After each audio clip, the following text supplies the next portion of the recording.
All right, so they wanted us to have a conversation about mentoring, and so I thought I would bring a bunch of people from our research group here so we can sit down and have an interactive discussion with you guys. And so we've got some graduate students as well as some undergraduates. You guys met Diego already.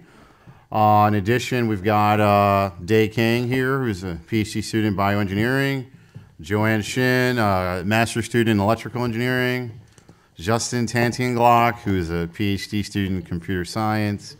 We've got 3 undergraduate students here. We've got Valentine Bondar, who's an undergraduate student in bioengineering, Gladys Ornelas, bioengineering, and Jasmine Hurtado. So we thought that what we could do is maybe you guys share a little bit about yourselves, something unique, why you guys like doing the research that you're doing, and then maybe we can just have an open conversation. I guess we can talk a little bit about what makes us unique. As you guys can already tell, we have people from a variety of different disciplines that work together, what you guys like about the research group, what you don't like about the group, and I don't know, any words of wisdom about seeking mentorship, providing mentorship, things along those lines. How does that sound, you guys? Hello? Well, maybe we can first ask the people in the audience, what would you guys like to get most out of this conversation?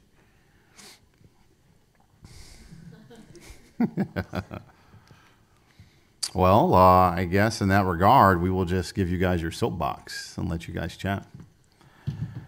Okay. So my name is Diego. I did my undergraduate in computer engineering, and I came to USC in the Department of Bioengineering. My advisor is an information theorist, so I've had a very kind of unique perspective on, interdisciplinary research and all the very many different things we do in the lab. As we all speak, you'll see all the different things that we do in the lab. So my work is, I'm more kind of towards the more traditional side of what Todd used to do, or still does, in information theory, feedback information theory, applications and control, and high-dimensional Bayesian inference, those kind of things.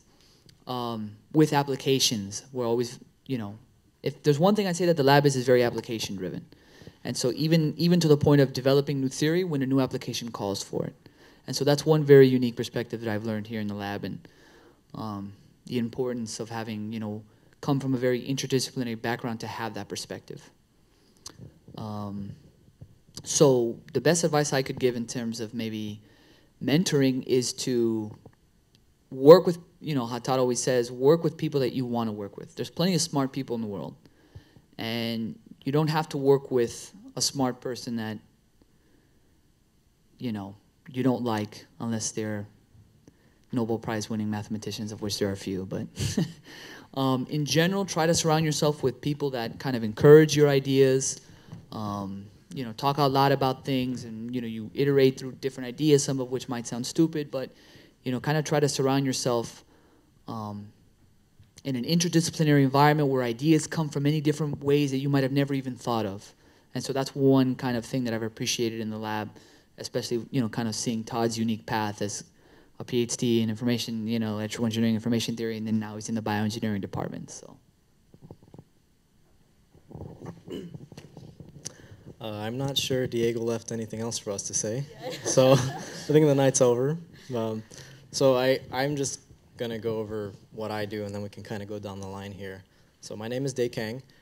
I did my undergrad here at UCSD in the Department of Bioengineering, and then I decided to stay here for my PhD because Todd was a new professor here in the department. Actually, when I met him the first time, he didn't see me, but he was walking around in sandals and denim shorts, so I was like, oh, that guy's pretty cool, right? Very laid back, so immediately I knew that was maybe a lab or a PI that I'd like to gravitate to. And over the years, I guess I'm one of the few in the lab that really deals with flexible electronics, wearable sensors, things like that. And then I'm also trying to get my feet wet in analytics and Bayesian inference and all those things that Todd and Diego are so good at. So I'm kind of treading this fine line, and I don't know if it's a good idea or not. It's a good idea, as the people in the audience will tell you. Yeah, so I'm kind of involved in the two, and I myself do a lot of mentoring. I've been very fortunate to receive a lot of it since I was in high school, but I've never really looked for it. It kind of just came to me, so I guess I'm very lucky. and I try to give back. So, for example, those two ladies, and at the end over there, I mentor them aggressively. One of them I've known since she was a freshman, so they can tell you more stuff, I guess. Hi, my name is Joanne. I did my undergraduate here as well in the Department of Electrical Engineering, and I'm currently doing my master's and about to finish, hopefully, my master's in electrical engineering as well. My concentration is machine learning. In the electrical engineering department, it's called I think it's called intelligent systems, but it's a lot of the stuff that Diego pretty much went through, classifiers and all the machine learning hot words that you heard today. I also currently collaborate with Kaiser Permanente, so my thesis is currently taking a bunch of patient data and trying to make an inference on it. I also worked with Day and mentored in a similar in the same program that he did, and mentorship is important. And if you guys, I think most of you guys are graduate students. Seeking mentorship is really awesome. You should always work with people that you want to work with, but also giving back and mentoring is really important.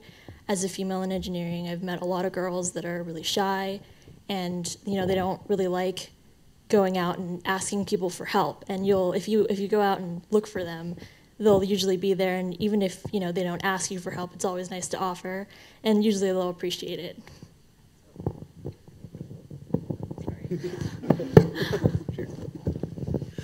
Hi, yeah, so my name is Justin. I am a fifth-year PhD student from the Computer Science Engineering Department.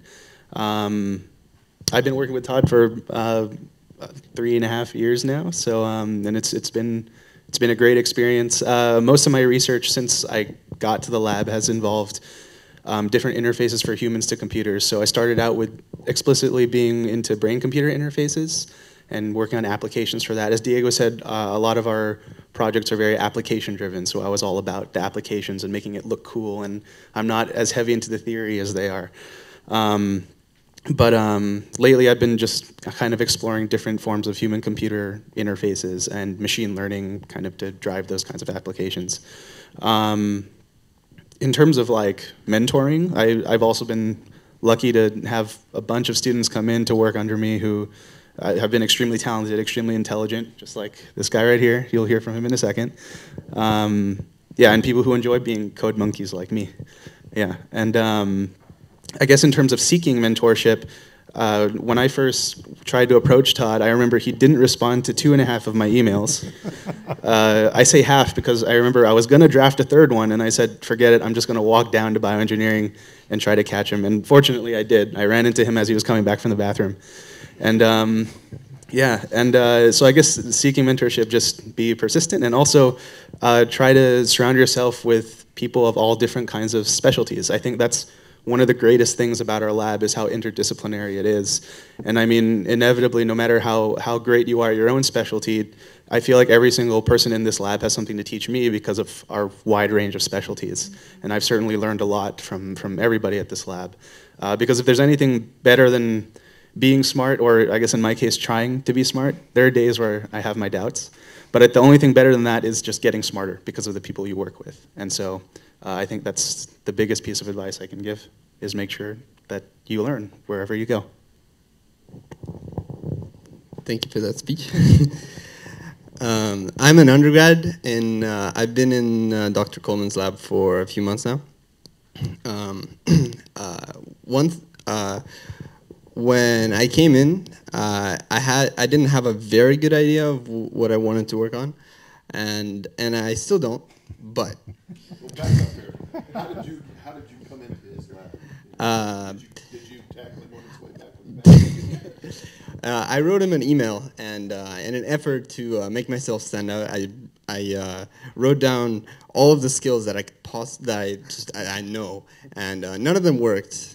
Except for the last one, I like PS'd. Oh, by the way, I also like writing iPhone apps, and and his response was like 10 exclamation marks, like "come in right now." I was like, okay. How did you come to want to work with Todd? I was told that that there was this great researcher and he's very open and all his projects are great. And so I went to see that for myself. And now that I've been in this lab a few months, they are great mentors, all of them. They're very open in that you can come in, see if you like the project, stick around for a week. No, all right, go try another project, which is very helpful because you don't actually always know what you want until you put yourself into that position and had some responsibility laid on you, and after which you can be like, all right, never mind. I'll go try something else. And that was the case for me. I shifted around from a couple of projects until I settled into something I was comfortable with. That I promised to a lot of people that I knew all these things that I could help, which is a good tactic you guys should use. Just promise, yeah, I absolutely know that language, and as long as you've heard of it, it's okay. Because that's good. You're stepping into shoes that are bigger than you, so you can grow into them. Just like that expression where he said that the best way to be pushed is to be pulled. Yeah, but let me just add one more thing about the projects I go on. What I really liked about Dr. Coleman's lab was that all of the projects are not separated from implication or practical use. If somebody's working on it in his lab, it's because it's implication driven. It will eventually be applied somewhere, and it will eventually catch some sort of wave that will surely catch some sort of wave, because I feel like Dr. Coleman doesn't just work on random things that don't matter, like they do in academics. But it's very, he has a an implication driven ideology, and I really like that. So yeah, thank you. Hello, my name is Jasmine, and I'm a bioengineering student too, an undergrad as well. And I was formerly a student of Dr. Coleman for his biostatistics class, my third year. Very awesome class. Many Oregon versus Michigan statistic examples that I remember taking. Something that I very cherish about his lab is I'm recently joined into this lab, so I'm still getting the feel of things. I'm into the clinical application of things, in the EEG signals and electrodes aspect of his research. But something really awesome is that besides like every day getting an awesome email from him about a new idea that's coming out and how we can incorporate something new into the projects, it's knowing that everybody in the lab, all the graduate students and undergrads, have a project that's going kind of in a way that it could incorporate with each other, and it could be, as was said earlier, very interdisciplinary. So it's pretty awesome how involved everybody is. No one's secluded in any aspect, so it's great that everybody's very close and united as one. Hi, my name is Gladys Ornelas. I'm also an undergraduate bioengineering student here. And I was fortunate enough to meet Dr. Coleman through a faculty mentorship program. And then also I met Dae Kang, who's my mentor too, through BMES. So I was really fortunate to meet them before I joined the lab. But I began to show interest in the lab around my sophomore year because I kind of always knew I wanted to research, but I wasn't sure where I wanted to go with it. But from the presentations he would give, it seemed like his lab just covered a whole wide area. There's like the cell culturing lab. There's also the fabrication. So I just felt like his lab would be a place where I can go to and then get my hands into many different areas, and from there hopefully see what I wanted to do. So that was primarily what drove my interest. I've also, because of that, I've been fortunate enough to work with a lot of the undergrads. I've been in his lab since my sophomore year, and I'm going into my 5th year. So I've had a lot of experience in the lab. Primarily right now what I do is help Dae with the fabrication of the epidermal electrodes. And then I also help Armin and Dae work running a few clinical experiments with Jasmine. So yeah, I've received that rare opportunity of being able to apply the electrodes that we're using in actual clinical studies. So that's pretty exciting. Well, Bob, you're the referee here. What comes next? How many students do you have in your lab at any one time? What do you guys think? What do you guys think the number is? How many students? Yeah. Well, y'all say y'all work in Coleman's lab. How many of you are there? Does that include undergrads? Yeah, including undergrads, what, we're like 30? Yeah, that's great. Which is massive. It's That space there. it's massive. Well, so we have about, how many graduate students do we have? How many, like 10? 8? Or is it, oh, it's like 10? Okay. What a great mentor. Well, there are a couple of graduate students, for example, Allison. She's a PhD student in economics, and I co-advise her. You know, her home department is economics, but I'm co-advising her with someone else. So she's like 0.5 of a student, I guess. Right. Right. So there's a couple of people like that. But yeah, it's probably around. So one thing is that we do a lot of applied stuff. So there are many opportunities for undergraduate students. They can be involved in, we have little rodents and, helping out with the experiment with the rodents. One of our postdocs that does a lot of work with the rodents, he just attracts. He's like a black hole. Marcelo, he just attracts so many undergraduate students because he can have them, take part in all these different projects. And so I think just because of how applied these things are, that's what allows us to attract a lot of students. Have you always had this big a group? I mean, is it something? No. I mean, I know you didn't start right off with it, but and what drives you? I mean, really, what drives you to have 30 students? I mean, Diego saw it evolve because Yeah, so when I came here with Todd, and it was me and 2 postdocs and Todd. And then here we are now, so. You explained you came here from Illinois. I came here from Illinois. So one of the things that attracted me to UCSD, so, no disrespect to Illinois. I love Illinois. My heart is always with Urbana-Champaign. They bet on me originally to start my career. But one of the things we did not have at Illinois is we didn't have like the teaching hospital and the ability to collaborate with physicians.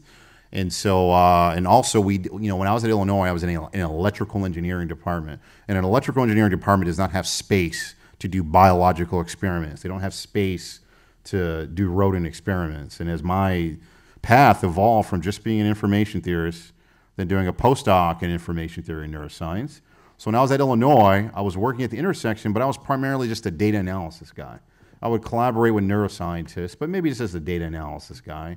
And we had an EEG system there, and that was my only opportunity to do anything that was somewhat, clinical or applied. But then when I had the chance to come here, they gave me a lab, like a space with Bunsen burners and beakers, and then there's a vivarium, there's animals in the basement. So it's just, and then we have a medical school here too. So that just opens up the floodgates for different opportunities to partner with people. And so just little by little, it evolved. It just, so I think I've always been interested in applications, but it was always about what opportunities that I have around me. And just little by little, it began to expand, yeah. Can I say something real fast? You sure can.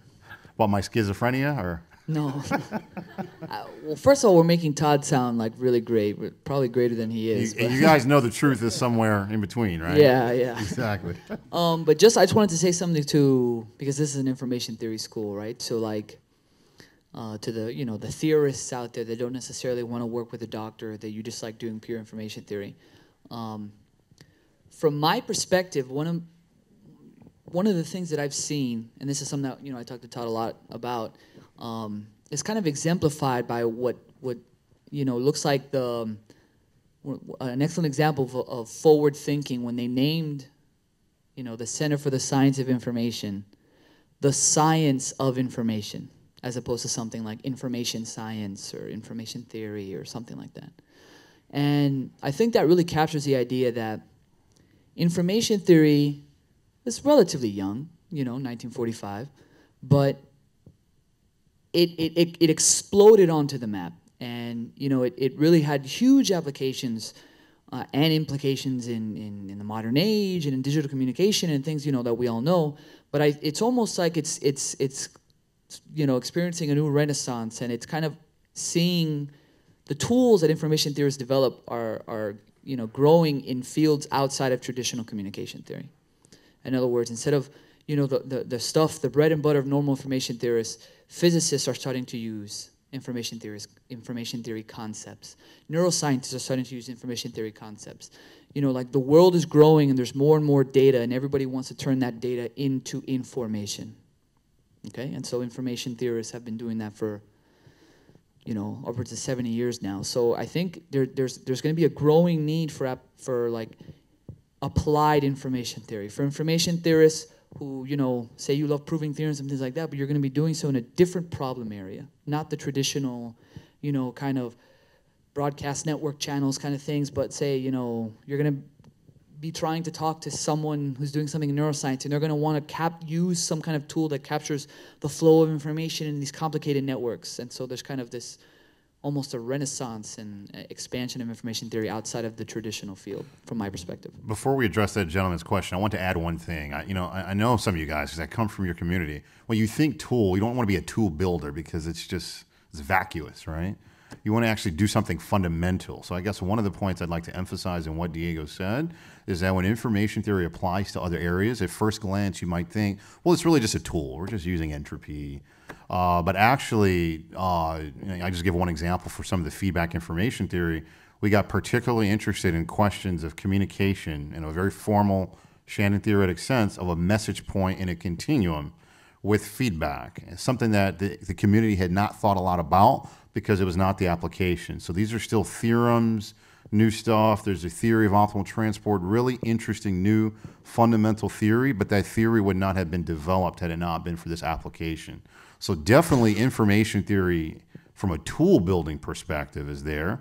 But what I would also like to emphasize is really new fundamental theory where the problem formulation is guided by the application. And in fact, if you talk to people like Toby Berger, I've had a chance to get mentored by him, and he told me that all of his results on rate distortion in networks were guided by talking to people in the Air Force.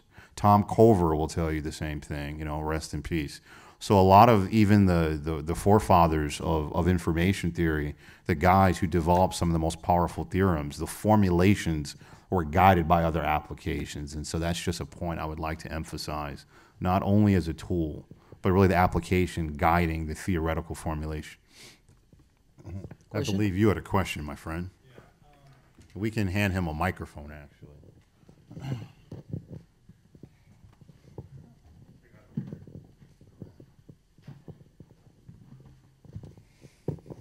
Hi, my name is Richard Bell. I'm starting my PhD this fall in ECE signal processing. At UCSD? At UCSD, yes. And I love the fact that you guys emphasize applicability so much, because that's where I want to be. I don't want to just do theory that doesn't go anywhere. But I love theory at the same time. Now, what has scared me so far is I've heard from a few professors and people in general that I'm not going to be able to get my PhD if I want to do some applied things. Don't focus on applying it. You need to do a lot of math and theory and publish and focus on that to get your PhD, and then you can do stuff later. And that just doesn't sound that fun to me. So how have you guys, first of all, do you agree with that? I'm assuming you don't, but I'd like to hear your thoughts on that. And how do you guys find that sweet spot?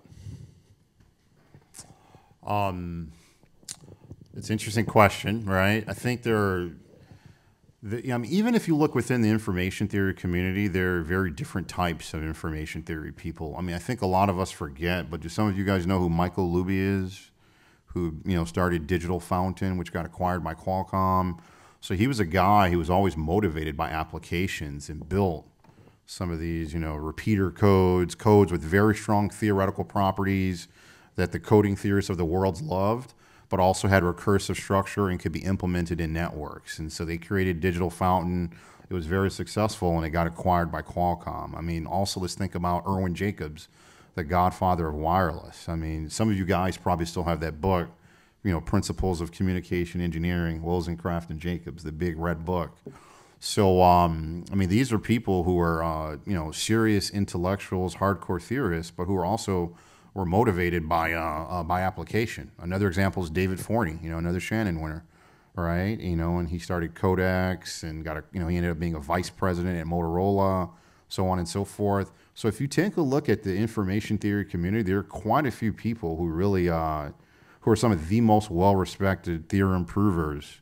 Andy Viterbi, the Viterbi algorithm, right? And all those papers in the 1980s that he wrote while he was at Qualcomm really demonstrating that CDMA is superior. So I think we sometimes neglect to realize how many of us, the leaders of our field, the A-level guys, who were motivated by application. Now that being said, information theory is in some sense a branch of mathematics, and some mathematicians, want to have no connection whatsoever to reality. But I guess the picture I want to paint is that it's much richer than you think. Another example is Abbas Elgamal, right? Shannon winner, right? I mean, Elgamal is a very applied guy. I mean, he's my hero, right? I mean, from digital cameras to VLSI. I mean, he's a god in so many different fields, not only our own. And if some of you guys don't know this, I encourage you to do your homework. So I think it might depend upon who you're talking to, who says that, but I think there's a huge opportunity, and I think the information theory community historically has embraced that. People who are really motivated by application to do serious intellectual work. And I think moving forward now, I think the ability to just, even since I graduated, when I graduated, you could get a PhD. If you had a PhD in information theory, if you're good, you could get a faculty position right out of your PhD. That's increasingly not the case right now. Departments are increasingly assessing you about your ability to be agile, to adapt to different types of funding, different emerging areas that arise. And so I think if you are somewhat application-oriented and really like the application to guide what you do fundamentally, I think moving forward, it can look attractive. Now, this does come at a cost. I want to be very honest right here. I took a calculated bet when I started my career because I was an information theory guy. I was part of the community.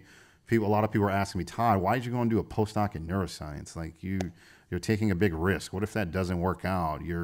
That time that you're spending in this other area, you're not spending in our community, not going to as many conferences. If this doesn't work out, what if you don't get tenure?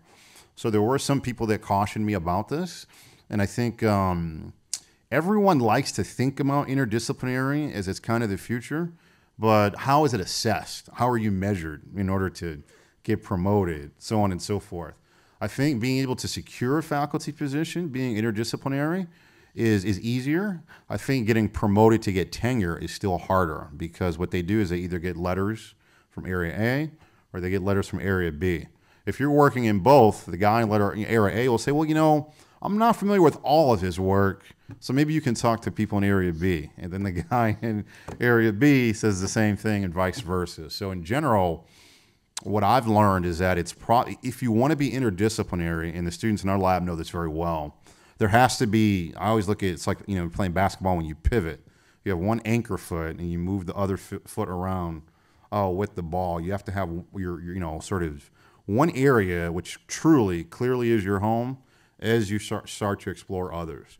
And you look at these other areas from the lens of your pivot foot. And that way you can kind of be a little safer. So there is a risk in being interdisciplinary, and that's spreading yourself too thin in the eyes of others. And people are very territorial. I know people are watching this, and they know I'm right.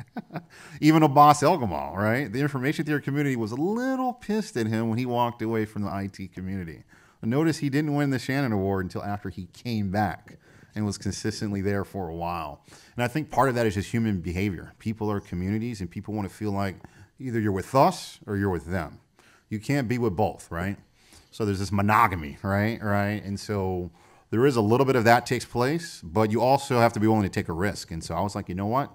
I want to have fun. I want to explore, and I value that more than being monogamous. And so I took a calculated risk, It could have worked out, it could not have. But that's kind of my advice. So, but the IT community, historically, a lot of people were application-oriented. That's the first point. Second point is that being interdisciplinary is great. It does come at a cost. Be smart about it. I'm not saying don't do it, but be smart about it. I think you can have the best of both worlds as I observe many faculty. I'm not a scientist myself, but I have the luxury of working with a wide array of scientists from all disciplines. That's the whole nature of this thing.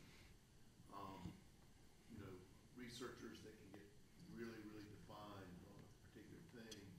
But when you're talking about information theory, you're talking about data science or whatever you want to call it, profound implications across the board in science.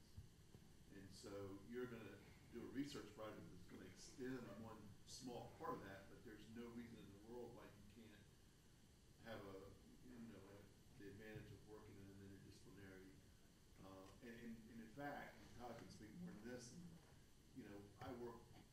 I essentially work for NSF. I mean, run one of their largest centers, right? They call for this more and more and more. If you're going to get funded, you're going to be in an interdisciplinary group.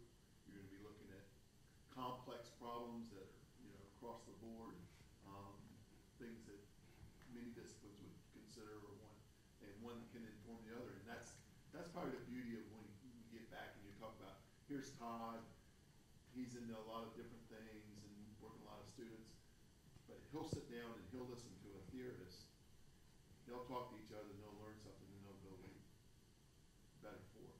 And that's the whole nature of the center. But I spent last week with NSF with a group of students from all the science and technology centers, and if they said one thing, and if you come away from this today, it's an interdisciplinary world that they want to fund that. So, it's great. I think part of the reason that is so, I mean, it's a sexy topic. Interdisciplinary is sexy, right? Right? But I think there is some merit to it, and I think the reason is because if we take a look at the 20th century, that was the age of physics, right? I mean, some of the most important advances, the development of transistor, the atom bomb, so on and so forth, physics, biology. There were these core disciplines, right? But if you stand back and you take a look at some of the challenges that we have in the 21st century with energy, with health, with all of these big challenges, all of these things are going to have to be attacked from multiple perspectives. And so I think we all realize that we have to work together, but we're still figuring out how to make it happen. And so I think at least being willing to take a risk at attempting to do that is that has merit in itself. Any thoughts from our distinguished panel here, or our friend here has a follow-up question? Yeah, this is a different topic now. This is another thing I've been told to watch out for, and I guess this is more directed to you as the advisor. I've been told to be careful about becoming the student that just does work the professor needs done versus working towards getting your PhD work. Is that really something that, I guess it's person to person dependent. Is that something you're careful about? Is that easy to fall into that hole of using them as free labor and forgetting about that? Well, I mean, I think that depends upon the personality of your advisor. I mean, one of the things that I always try to do with all of my, graduate students is to always think about what's the core intellectual merit in what you're doing. I ask you guys that all the time. Let's go through that one more time. Let's be devil's advocate. What is the core intellectual merit in what you're doing? So that's the ritual I try to go through, because I know that's how you're going to be measured, and we have to be honest with ourselves. That being said, there is sort of this human behavior where if you always are, I don't know, the yes person, and whenever something is last minute and needs to get done, and you're the person always to do it, maybe the professor subconsciously depends upon you, and so you need to be a little bit selfish. But I think that's something that happens in general in life, that happens with your family, that happens with your friends, right? That happens in many situations. So that might just be a consequence of human behavior. Or if the professor you work with happens to have a history of that, then I guess be particularly mindful of that.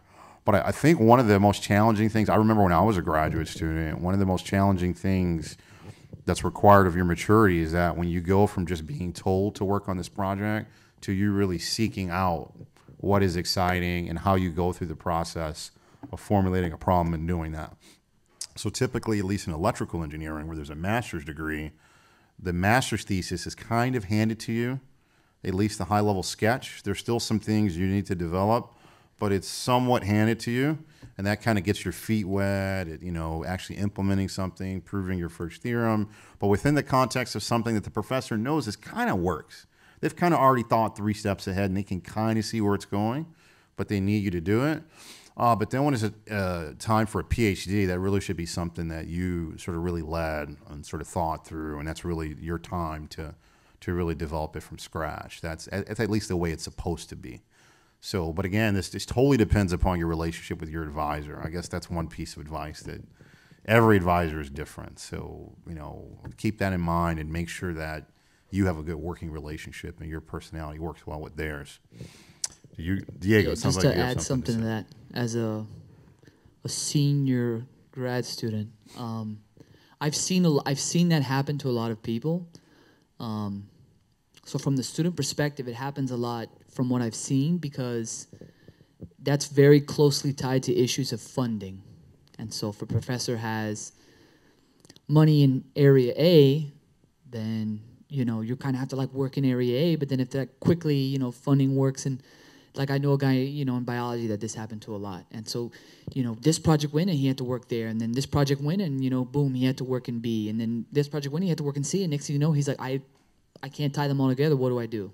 And so I would say from a student perspective to just kind of watch out. And that's what, you know, Todd always says, well, what's the intellectual merit? You always kind of have to like take a step back and say, develop a little bit of selfishness as you progress through, you know, your graduate career, and kind of balance in the beginning, being willing to work on different things and learn different things, at the end kind of zooming in and being like, no, you know, I'm staying in this area, or, you know, I want to focus on pushing forward this area. And Can so, you actually do that? Because what if the funding is gone? so that, again, depends, I think, a lot on your advisor, too. You know, one of the things I've learned is that things typically have a way of working themselves out, especially if you're really working hard. I think, you know, I mean, what's the saying, right? If you give people an opportunity to do right and to do wrong, and there's no extenuating circumstances, people are typically going to do right. People typically do wrong if they're crazy or there's something that's pushing them to do wrong, right? So I think if you're really working hard and really trying to push in this direction, and you decided that you don't want to do X, you only want to do Y, and 9 times out of 10, there's a creative way. You know, you can TA a class, but it's a class in an area that relates to what you want to do, and you can dive into this, so on and so forth. I mean, of course, anything can happen, but in many situations, things have a way of working themselves out. So there's also the creativity aspect. So he said be creative. I know a lot of guys in math, in the math department, they just want to do pure mathematics. Like probably some of you guys in the audience, right? Yeah, like, which is fine. But in order just to get funding, because, you know, you're not one of the top 0.0% mathematicians in the world, he found some way to say, well, this is applicable in the development of nuclear weapons. And the Department of Defense was like, okay, all right, well, here's some money. And so he's just taking that money. He doesn't care, you know, about nuclear weapons. You know, let's turn the mic here. You know, Diego's what's the best? He's exaggerating that a little bit. Not to suggest that you claim that you're going to do. No, it does apply to nuclear weapons. What I'm saying is that he's not lying. Okay. But that wasn't his like goal in life, to develop nuclear weapons, right? But he got creative with like different areas where that same kind of things that he's developing can apply. Well, I'm giving you honest advice. Yeah, I appreciate it. So what happens if, say I go through my first year and I've been working on stuff, and then I'm just like, I'm bored, this isn't good. Do I have the opportunity to just switch off to something else, or it's kind of, again, me and my advisor have to have a discussion? Well, yeah, of course, everything depends upon your advisor, right? So I can't speak for your advisor, but in general, one of the things I would encourage you to do is to take a lot of fundamental classes early on that apply to many things. So some of the students in the audience, I was like, take convex optimization, take real analysis, take control, take these, because these things are so fundamental. I mean, there's like, so if you guys know the venture capital firm Sequoia, one of their partners has a saying, you know, we don't invest in aircraft, we invest in aircraft carriers. So if you take a look at convex optimization, that's not an aircraft, that's an aircraft carrier, right? Real analysis. So if you start off in these fundamental classes, even if you work on a project in one area, you're developing this fundamental knowledge, and in many situations you can take other applications in other areas, and with that knowledge that you attained, you can start to move in there and formulate problems. So one of the things I would encourage you early on is to take classes in some of these fundamental areas that are broadly applicable, and then even if the project that you have sort of doesn't pan out, your maturity is going to increase, and you're going to start to see how these core concepts are applicable in many areas. And you can, you know, usually pivot on to something else. So any other thoughts from the distinguished panel? I just want to add one thing to it. I'm not sure if you already have an advisor picked out when you came out. I do. But I know this is, I mean, it's not encouraged, but if you end up finding out that you and your advisor, don't see eye to eye or what have you, you're not stuck with them forever. Like, there are plenty of people within our department that I know that do switch advisors. It's not the easiest thing to do, but if, you absolutely cannot work with this person, or, maybe your interests are just different, you're not locked in with them. And to go back to your funding question as well, I mean, I know within our department specifically, if you TA for more than 10 hours a week, for instance, you get your tuition waived and your advisor doesn't have to pay for you basically for that quarter.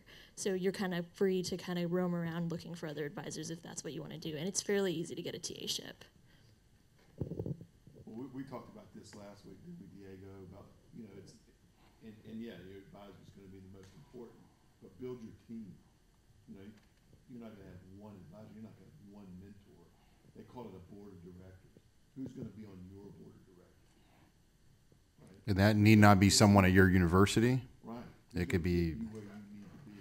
That's part of the reason that the Center for Science of Information is so great, that people from universities all across the country can come here and establish networks with one another and get to know one another. So some of my best friends that are fellow academics with me, we all met at our very first Information Theory Conference, ISIT 2001.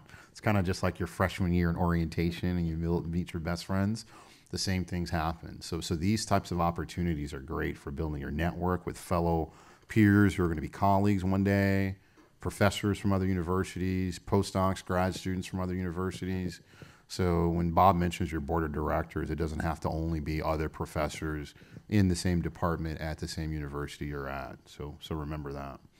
And they stress that it's not always about you either. Give back, mentor others. It's really, about that. Any other questions? I have another. Go for it, man. I'm trying to give people time to chime in, but what's the protocol? So let's say I know Professor X at MIT is the leader in this field, and I'd love to talk to him and open up conversation with him and work with him. How do you start that? Diego, you ought to go to the answer. I'm sorry, one more time? So suppose the top professor in the field I'm interested in works at MIT. I don't have anything to do with him, but I'd like to open up a line of communication. What is the etiquette in starting something like that? So that's how I met Todd, actually. When I was applying for grad school, they always say, relationships are the most important thing, and who you know. So I must have sent out like 50 emails to people, and I got maybe 8 responses, of which 7 were like, wow, that sounds great. Let me know when you get into the university. I was like, well, okay, I guess that can help me. And then, Todd responds like, oh, okay, wow, well, that sounds interesting. Let's have a Skype phone call or something. And I was like, wait a minute. I just sent you an email. Now you're trying to talk to me on Skype? That's weird. But it progressed like that. And so really there's a huge element of chance to it. But what I always like, because I also mentor a lot of undergrads and younger grad students that ask this question too. I always tell them, make sure that what you're saying has some substance to it. It's very substantive. Like, professors get 1 million emails a day, and so if your email's like, "Whoa, you're smart. I like your work. Can I come work for you?" There's gonna be like delete. They're not even gonna read it. They're not even gonna respond. But if your email's like, "Hey, I saw your work," even if it's a stupid question, but it's like, "Hey, is this related to this field in any way? Because I feel, it's something like that." It gives the professor a chance to be like, "Well, actually, yes," or blah blah, and they respond, and that starts a communication. Or I just read your papers on blah blah blah. Oh, he read my papers? Don't do that. Yeah, I'd say something about it. I mean, you just saying that you read their papers usually doesn't mean much. But if you say something very specific, yeah, like that theorem, I think might relate to something I saw there. Is there a connection? Or the next time I'm in Boston, maybe I can stop by. Or and you don't have to be right. And don't be yeah. Yeah, I mean, I think what people really want to see is genuine curiosity. That's the thing that catches my attention. There's a lot of times when people are trying to BS you and trying to look sophisticated and you can read between it. But when you see someone who's genuinely curious, even if they're wrong, but the genuine curiosity, and usually when they're wrong, they're kind of right. Like they're on the right path. They just, there's something interesting about what they're saying. And usually that's the case with genuine curiosity. That catches your attention. Now, the other thing I would say about this story of trying to find this professor at MIT, Diego, there's another key point that Diego forgot to mention, which was his buddy that went to University of Florida was in attendance at my talk. And that actually was the original link. So one of his buddies came up to me afterwards and he was like, your talk was very interesting. One of my buddies does undergrad research in brain-computer interfaces. I'm going to share this with him. He works with so-and-so. And that so-and-so is somebody I knew. So that's why when Diego contacted me, I paid attention because there already was a connection. So I think... I thought it was just me. I didn't know that. So, sorry, bursting your ego, Diego.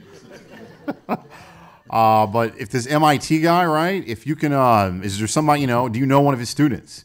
Or are you going to be at a conference with them and you go to their session and after this session you ask a specific question, but something that, that creates a connection is always nice, right? One final piece of advice that I have on that is professors' websites tend to be notoriously old, not updated. So like, on a website, it could be like, I have interests in A, but for the last 10 years, they've been publishing in B. And you email them like, hey, A's really cool. They're going to be like, oh, not this guy. That actually includes our website. Our website needs to be updated. Right? Yeah, that's what I'm saying. So check Google Scholar and see what they're kind of... One good advice they gave us this past week was another thing to check besides Google Scholar is check who's funding them. Are they funded by the NSF? Are they funded by the DOD? Like, what kind of things is that professor paying attention to? And if then, like, kind of target your interaction with them on something that's really in their radar. Because sometimes, like, some guy worked on random matrix theory 20 years ago. And you're like, hey, I remember this. And he's going to be like, I don't even remember publishing that paper. Like, it's so very targeted interactions. I'm always blown away by how many connections there are just by what you're talking about. I mean, I'll say, how's this person on the scene? All of a sudden, a postdoc. Oh, I've been talking to them. They introduced themselves to me 7 years ago at some conference, and it's kept in touch. Yeah, I mean, when it's all said and done, people like to be around people they like being around. So if there's some type of personal connection and personality, like even something like getting, a big dinner at a conference or a lunch, and you happen to be at lunch with that professor, and then all of a sudden their interaction with you is, much more personal. It's just part of being human, right? So always remember that. We're all human beings. Well, we appreciate you guys coming out to this. I know it's almost 9 o'clock, which is almost midnight on the East Coast. I'd like to thank my students for showing up. They got other things they could be doing. I want to thank all of you. And I mean, Todd jokes around everything, but he's a consummate mentor. And I think proof is in the pudding. And I think it's awesome. I really appreciate all you do for us and all your students. We appreciate what you do for us. They give us cash. And we want more. Well, great. Well, we'll be around for, tomorrow and Wednesday, and, feel free to touch base with us about anything if you have any questions. Thanks again.